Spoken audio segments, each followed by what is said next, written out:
خیلی یک نمود دوخی برآمده هم خیلی زنکا برآمدن اوکراینکا برآمدن میغلطه دخی بو میکشه در بیرون میام خلیج میکنم میزنم دلش отказ میکنم نگاه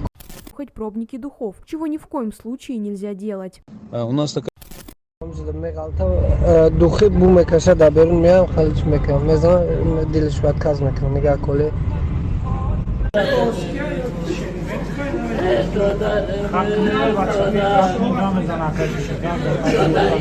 bu gavtese.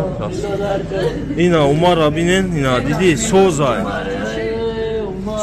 Soz budam iyice gavtid ina. Josh da gavtiden murdagiye tamam. یا بار دیگه سلام علیکم برادرای عزیز. راستی گپ یکم مود همین ویدیو رو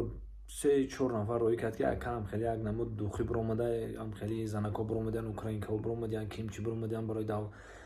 روسا را مقصد هم خیلی بو بکش میگن مرده استیان توجیکا را مقصد در همو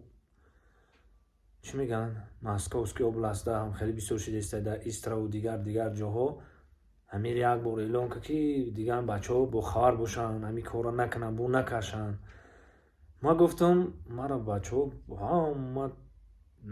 مقصد داشتم هم کردن ای تا کاروی رو میکنی یا گپوی رو گم میزنی در اگه جا بدای مود دیگه کار نداشت یعنی خیلی گم میشی در اخبارای روسا میگفتن یکم همیره ما ویدیو کردم هفته بود می جدا نبود در اینترنت هم نبود در گم جدا بود ما ویدیو کردم هفته از 100,000 آدم دید بسیاری بعد گفت زدن که دروغه ما گفتم مدارتش کردم گفتم خیلی دروغ کی باشد چی در کنه چیز دروغه ما پهن میکنیم ما یک چیزی کنیم که به خلق فایده داشته باشه خلق منفعت ببره این کاری که ما میکنیم یک کس بفهمه بدونه می کارو نکنه اینا بخوای من نمیدونم تا حوز زیرا من نمیدونم اینا بعد اوسته در اخبارای روسی هم گوش کردم اینا اوسته زنکا رو بود دیدم که نختون دیدستین بو زنکا رو دیدم که نه نمی زنکا اینو بو بکشین گفته این خو ویدیوش دیدین ختم با چشمتون عرض در اینترنت رو اومده است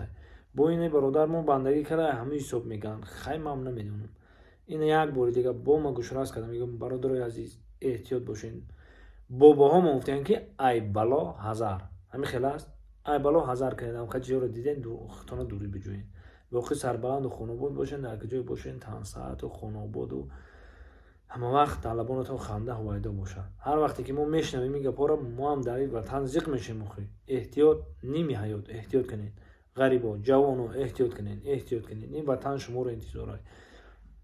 کار کنین سوق سلامت با گشته بین بالای سر فرزنداتون پیش پدر و مادرتون ماه شریف رمضان آمدی ماه شریف رمضان یک بار دیگه به همتون مبارک باشه برادرای عزیز زنده و سربلند باشید.